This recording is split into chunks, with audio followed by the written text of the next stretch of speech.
Hi, welcome to Sugar Free. This is a general all signs reading for the post-eclipse period as we go into November.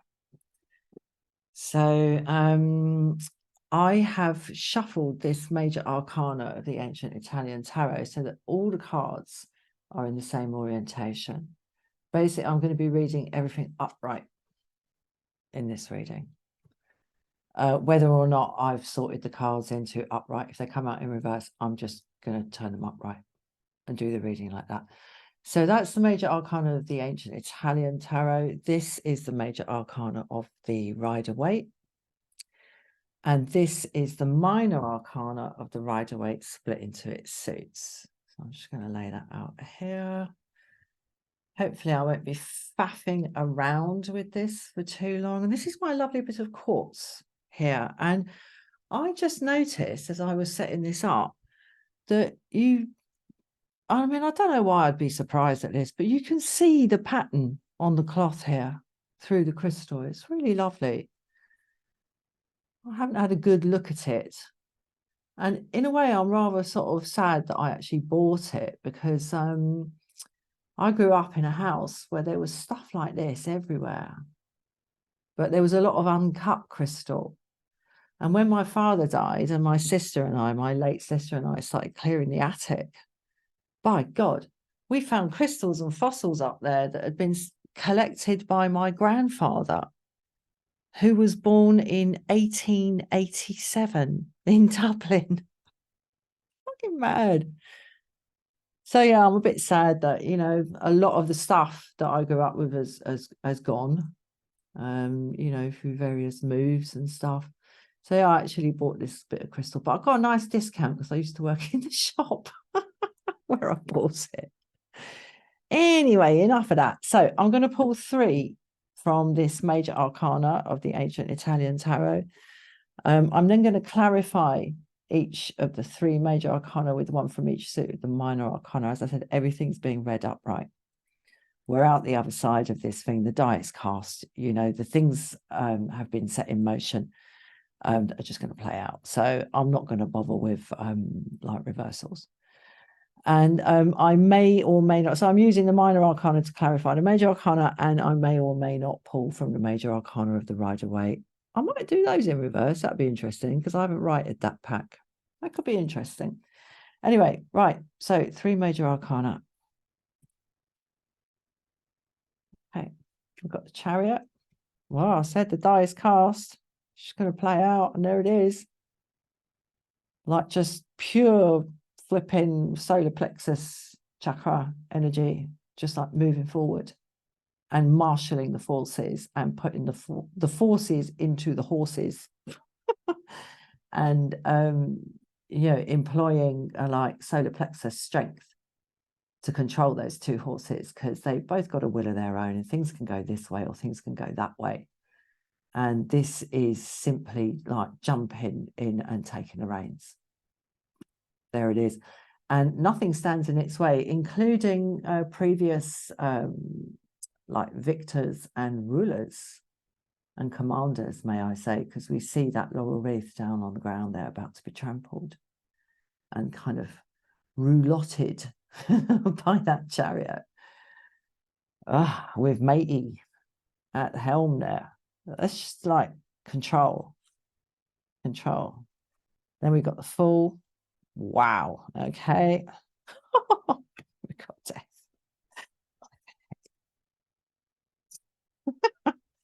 Rightio. Yeah, well, there we go. What's going to happen is going to happen. There's no stopping it. Whatever it is, there is no stopping it. And there's actually something very attractive about that. It's like we've passed the point, you know, like the fetters are off. The horse has bolted. Like, there's no point in shutting the stable door. Might as well flow with it. That's what I'm getting off this. What a powerful trio of cards.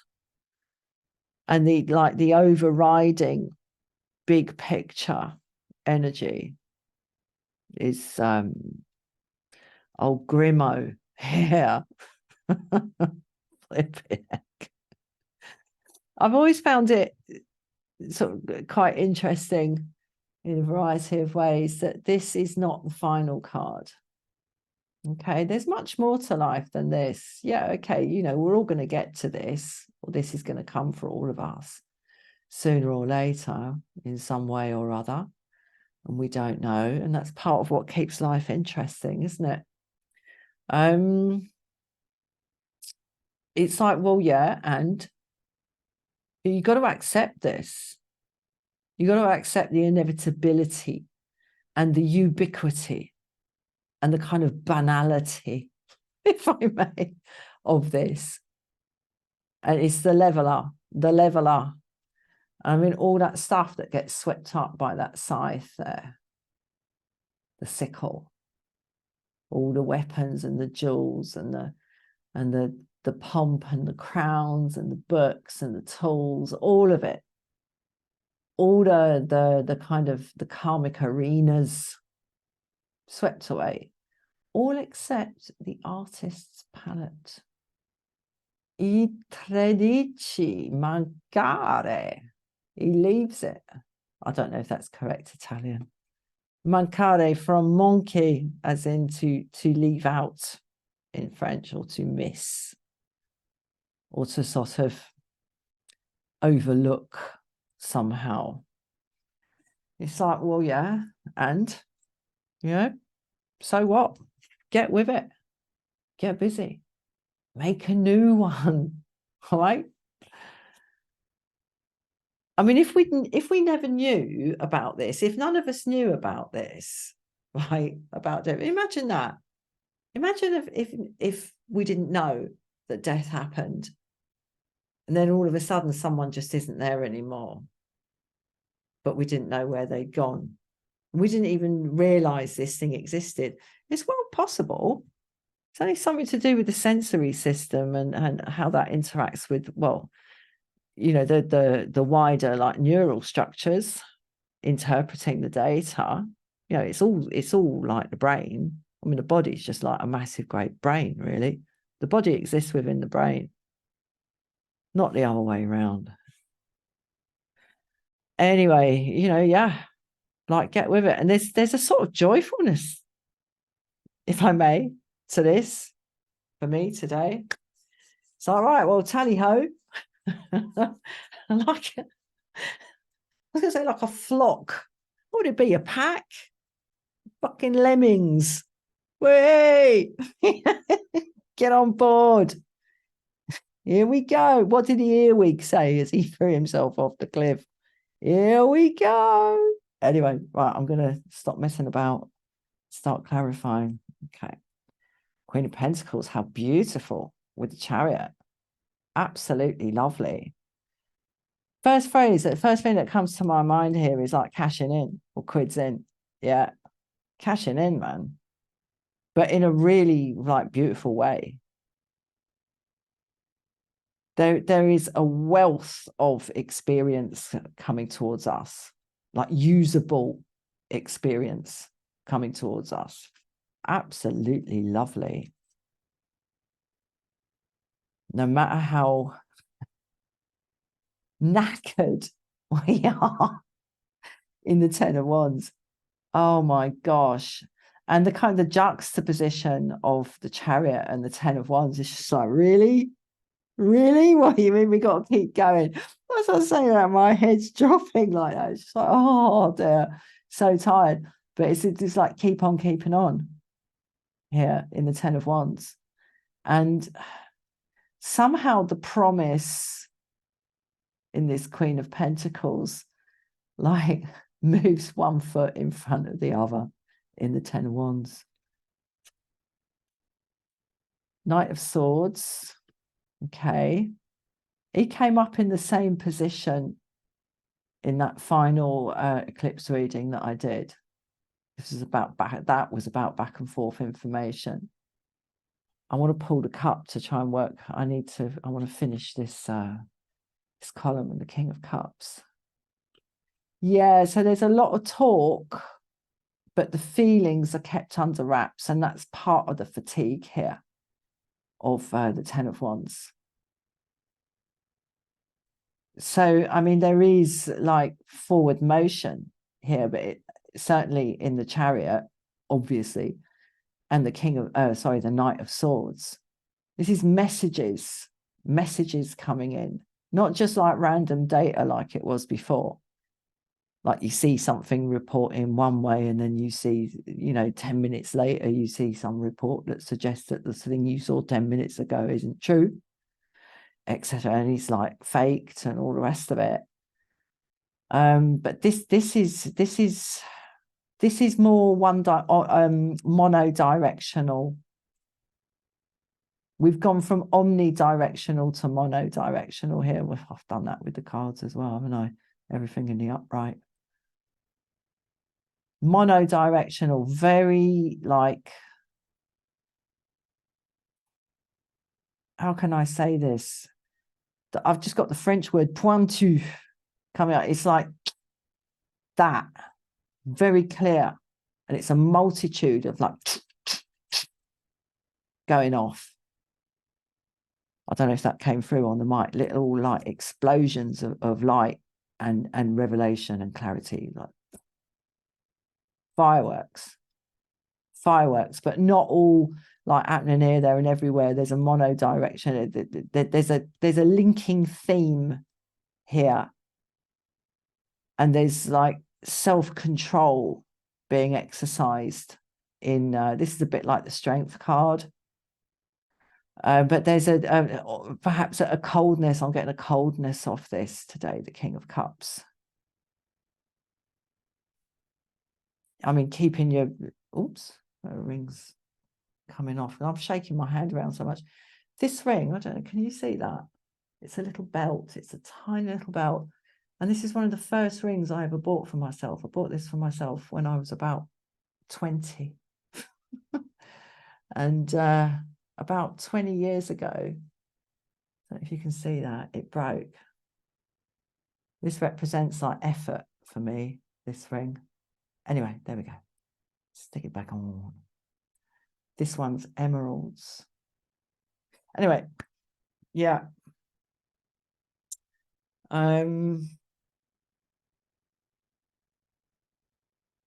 Yeah, I'm not completely comfortable with this energy here in the King of Cups.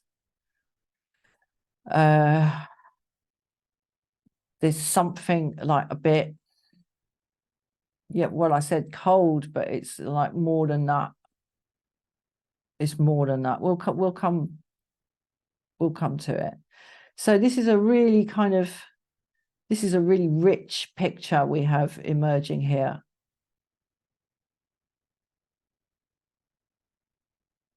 I mean, maybe this Queen of Pentacles is more what could be than what is. But I wonder if it's something to do with, I mean, the Queen of Pentacles and the King of Cups.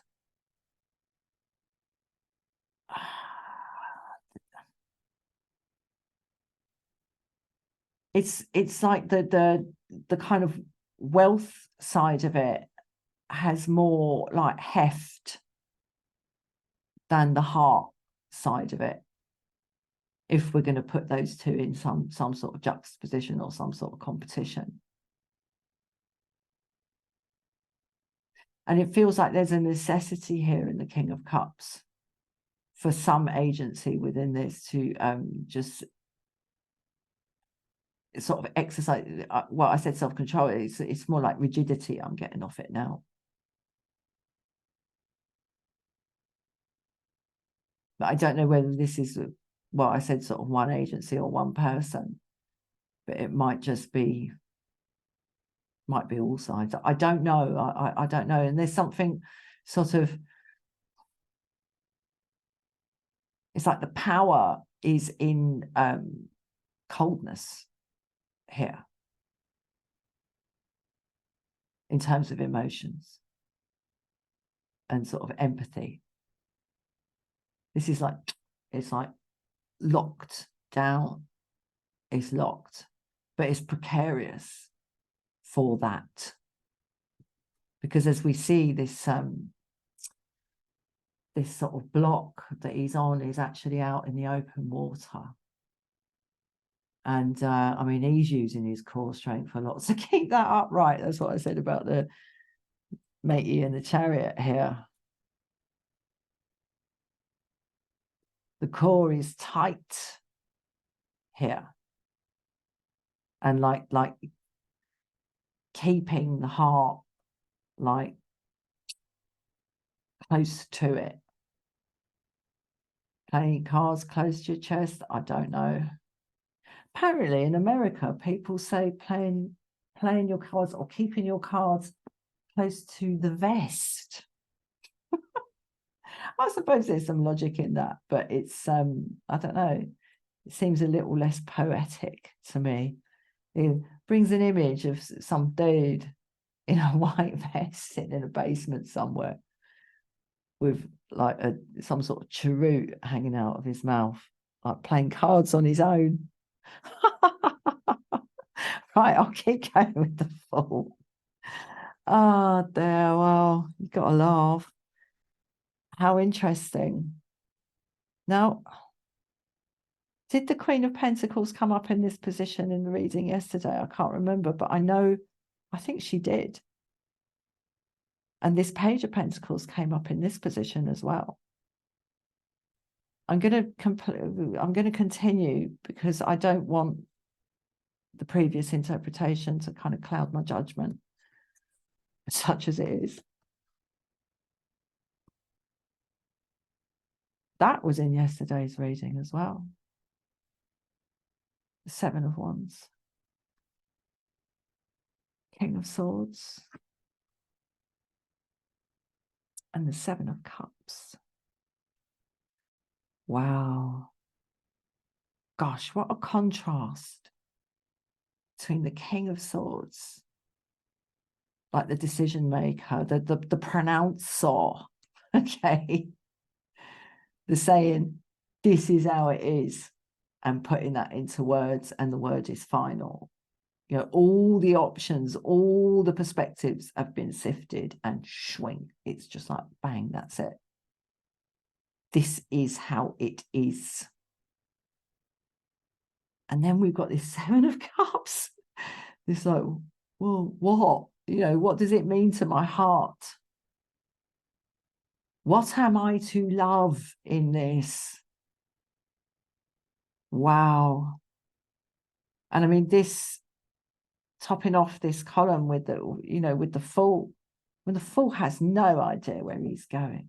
No idea at all. He hasn't got the faintest idea where he's going. And that's, you know, that's why he's traveling light, and that's part of traveling light. There's no expectation here apart from the journey. That's it. That's all there is. It's just the expectation of the journey. There's no agenda. There's no interpretation. There's no investment here in any particular like imaginary outcome. It's lovely. And that brings freedom here. I mean, here we've got all this like fecundity, and here we've got freedom. Like we can move that pentacle in any direction we want. There's a youthfulness to this and a versatility to this. Is options. It's absolutely lovely. So there's an unfettered kind of energy about these two cards. Then we get that, the Seven of Wands. Well, maybe that is what's being defended here.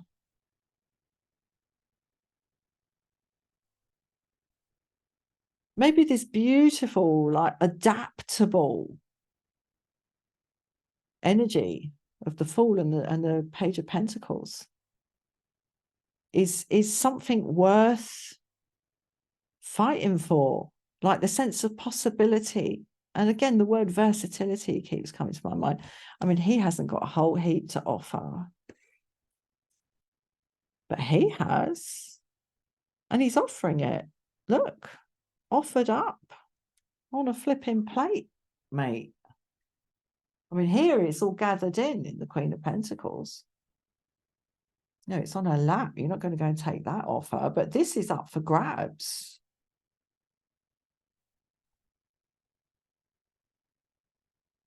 Worth defending, if I may.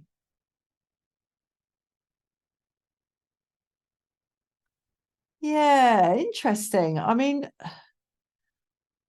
obviously the Knight here of Swords is the emissary of the King. So we're kind of solidifying something here. We're zeroing in on something here. I said here in the Knight of Swords that it was all like, it was all like going off, but there was a one-pointedness to it. Well, here it is, King of Swords. As I say, whose word is final. That's it. You know, he's spoken. It is. Réalité, c'est moi. And not l'état, c'est moi.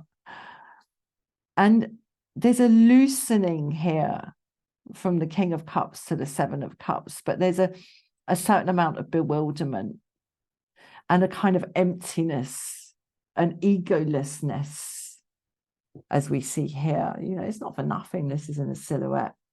We see no features here. He's like in the bedazzlement of all those options there. He sort of disappeared. His ego's disappeared.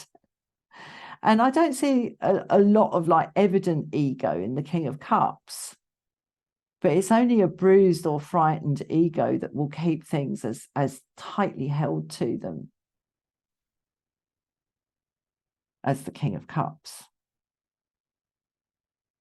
But it opens here and it brings, as I say, a certain amount of bewilderment, but there's a kind of suspension of identity happening here in I mean, this is the underbelly, the undercurrent column of this 3-column reading. So yeah, there's something almost like rather delightful and rather delicious about this, because this like of the King of Swords, it kind of like you're like floating free. I've got the images of those science fiction films, those space films, when they're outside the pod thing, like on the umbilical cord, and it breaks off and they're like, whoa, it's a bit like that emotionally. Right, let's have a look at old, as I say, old Grimo here. 5 of Pentacles. Nice. 4 of Wands. Nice. 5 of Swords. Well, what can I say? And the Page of Cups. Well, something nice can come of this, but it might look a little bit incongruous, like matey with the herring here. It might look a little bit incongruous, but there's something rather lovely if you have the will to look past like the sort of obvious aspects of this. So that's nice. It's a kind of light-heartedness here. But there's, oh my gosh, there's a lot going on in this column. It's like death, poverty, stability and establishment, flipping double dealing. It's so manipulative. The energy of the 5 of Swords is so manipulative. And then this lovely kind of, so, oh, blimey. Well, we zero in here from the King to the 7 to the Page, but again, I mean, the pages are youthful. They don't have the authority of the kings, obviously, and they don't have the position or the status of the knights. They're just kind of hanging around the court. So it's something that's like always there. Oops. Just my elbow just fell off the shelf, off the desk. They're always there. And like I say, there's this sort of, in both of these, there's something rather charming and rather sort of naive, possibly, or sort of, there's a sort of lovely uninformed generosity of spirit. It's very charming, as I say, like uninformed generosity of spirit. It's when you've got generosity of spirit after you've like had the fucking edges knocked off you and the corners knocked off you, and you still got generosity of spirit. That's a different species. But here there's a certain naivety and a certain charming like unknowingness. Les ingénus. I'm coming out with all the French tonight. Now, the video's frozen, so I'm going to go and check what's going on. I might have to stick these together. See you in a sec. So yeah, luckily I caught the freeze not too far into it. So I was talking about the lovely, fresh, youthful energy of these 2 pages, but really I'm just staving off talking about this because it's so sort of contradictory in a way, because we've got the instability of the 5 of Swords here, these scudding clouds, and this like post-traumatic scene here, and this kind of duplicitousness playing out in this main character. I guess, I don't know. There's something, he could be being useful. Perhaps, I don't know. There's just something, the way the other team, he's looking to see whether they're watching him or not. He's taking advantage. This is taking advantage of other people's weakness and other people's perhaps straightened or kind of downgraded circumstances for your own purposes, taking advantage of a situation rather than checking if they're all right. You just go around picking up all the swords and checking to see if you're being watched.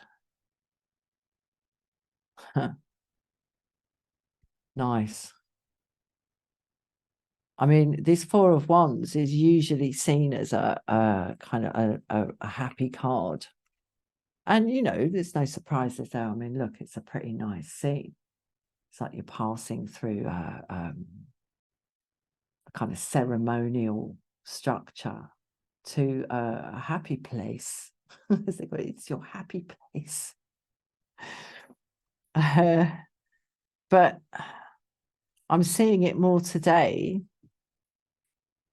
To be honest, there is very small but very potentially powerful promise in this and possibility in this, and like an uptick here in the Page of Cups.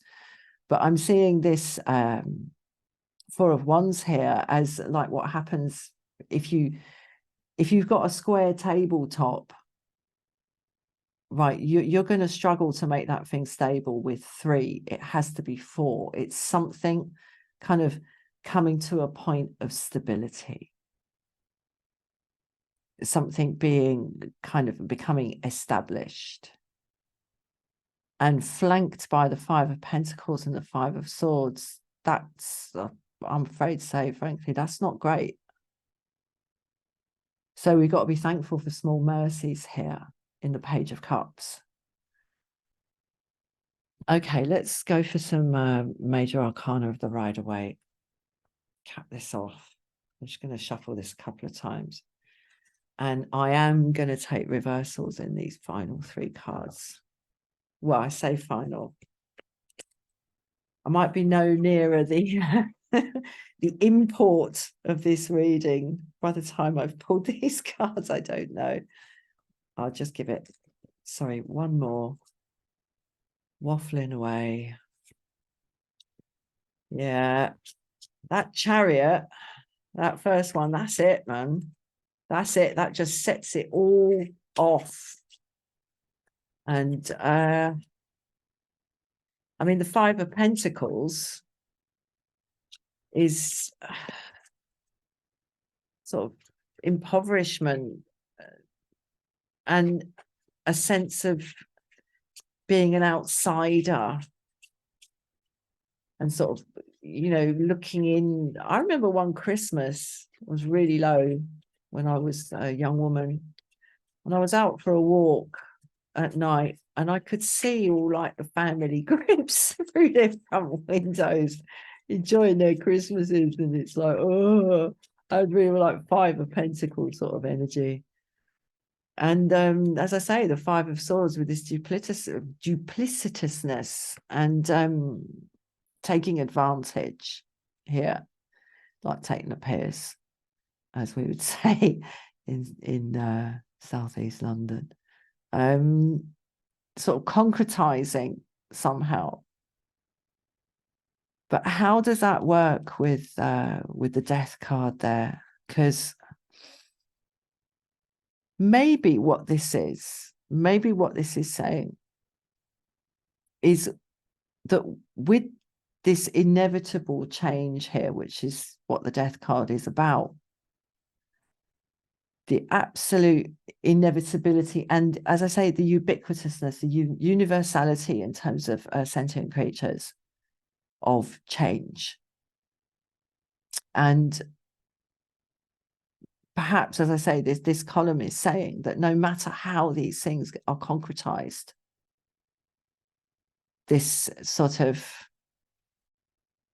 because I mean, if you think about it in terms of this, like this poverty, wealth is only wealth because poverty is poverty. Wealth depends on poverty to be what it is. If there were no poor people, there would be no rich people.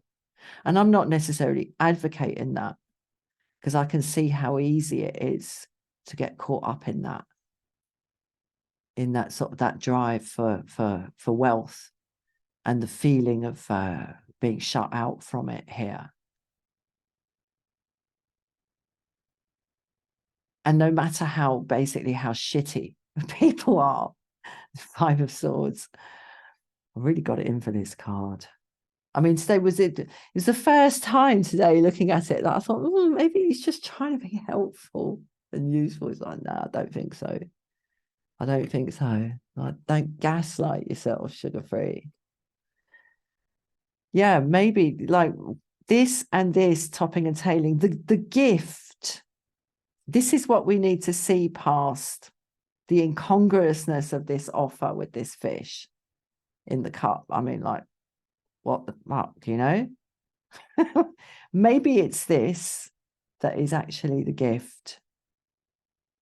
And all this human machinations, this like tragic concretization of law of the jungle here, and you know, this endless, like being a small mammal in a bloody plastic bowl or something and unable to get out, and just constantly scrabbling up the side, scrabbling up the side, scrabbling up the side, and falling down again. No matter how concretized these things get, the gift, if you can see past the obvious, is this, is releasing into this. And the card that follows this is Temperance. Right, I'm just going to pull from the top of the pack. The Magician, the Lovers, and the Devil. Ah, there, oh there. How pokey is that? You see, this, again, this turned up in the same place, didn't it? Because there was that little quartet of stuff going on down here, wasn't there? This pulls us back to this Five of Pentacles and the Five of Swords. That's the only place it pulls us back to. I can't see anything else on the table that is connected to this devil energy. And I mean, the awful thing is that the poor are kept poor by believing stories told to them by the rich. about how they too can be rich if they just work harder. Oh, that's devil energy for sure, man. Yeah, all chained to the darkly desire. I mean, what is it? What does it enable people to do? Wealth. I suppose it's choices, isn't it? It's not happiness. But only the really wealthy people know that. But they keep going with it anyway. They're addicted to it. Can't imagine what it would be like to take a bus. It's like a horrific idea for them. Absolutely horrific. I'll tell you, the fossil shop I worked in, the crystal shop I worked in, where I bought this, it was a few years ago before COVID, which was like a little part-time retail job. And in a sort of light, swanky little seaside town. And some of the people who came in, it was really interesting season. And some of the most uncomfortable people who came into the shop were evidently the most wealthy. You could see it in their clothes, in their skin tone, in their teeth, in their hair, and you could hear it in their voices, and you see it in their demeanor. And they're very uncomfortable because I would chat with the customers. I was quite a good saleswoman, and they're very uncomfortable people. But at the same time, they kind of didn't want to interact with the staff. They didn't know how to do it. So it's really funny. And, but at the same time, they had this air in the shop like they already owned everything. They just hadn't necessarily paid for it yet. They had this kind of proprietorial thing where they just like walk in and observe it like it was in a fucking museum, including me. Very interesting. It's like none of it was anything to do with them. They might just decide to pay for some of it or not. But whatever, it was all theirs. It was all theirs. Maybe that's what the rich get out of it. I don't know. I don't know. Here we've got more choice energy. I said here about this seven of cups here. And that is then really strengthened with this Lovers card. And again, this coming down on one side. That's what the Lovers card is about. And it's the heart's true desire that chooses which way this, or which side this sword comes down on. It's the heart's true desire. And that's that, what one of my favorite readers calls the cosmic shuttlecock there in the middle. That's the self under there. It's silhouetted at the moment, but it's the ego under there. And that's not necessarily a bad thing, but it's just the self. I mean, if you want to transcend your ego, you got to like know it thoroughly. You got to go through it. You can't just like turn away from it and try and make it go away and pretend it's not there. That's devil energy as well. That'll never bloody work. So yeah, the Lovers, the choice. Do I go this way? Do I go that way? And the sort of the proto pull of the heart's true desire, kind of the essence of it drawing us this way or that, the power of that.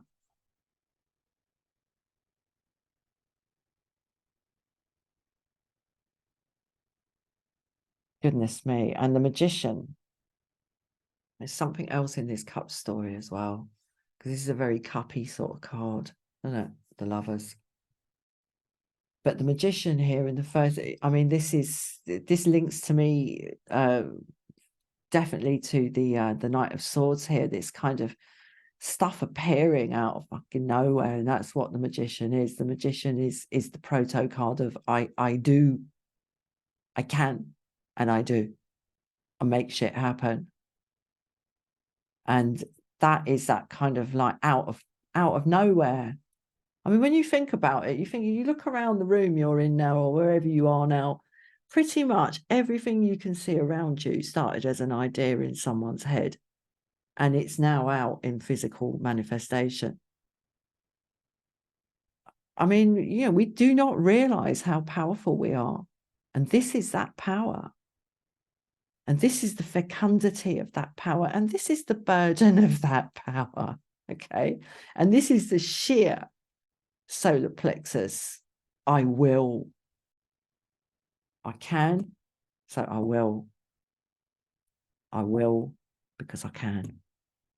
Wow. Okay. But we're still, I don't know. What's the big picture here? Transcending this,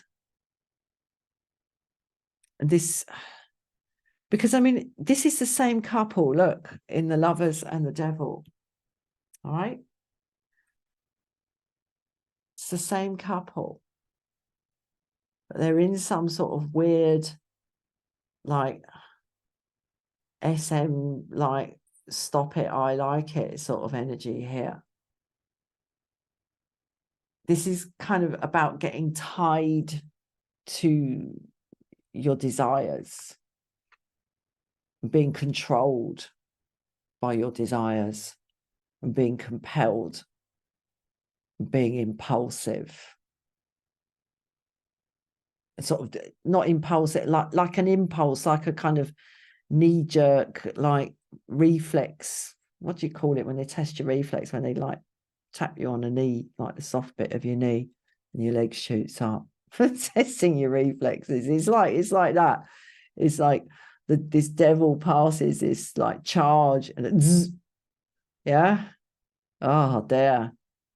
It started off so kind of, it's because it's unexamined, you see.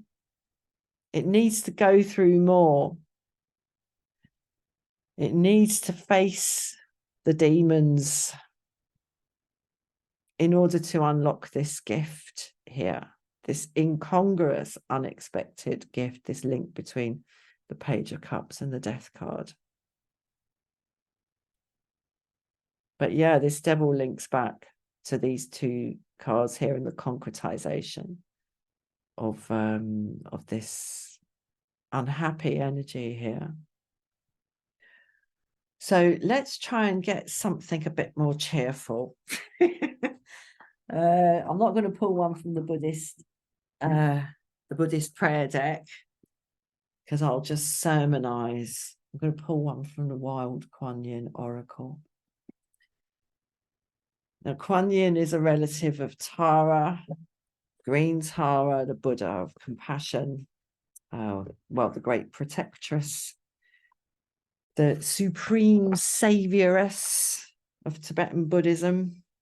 Om Dari Dari Dari Soha. Kuan Yin is the kind of Mongolian plains cousin of Queen Tara.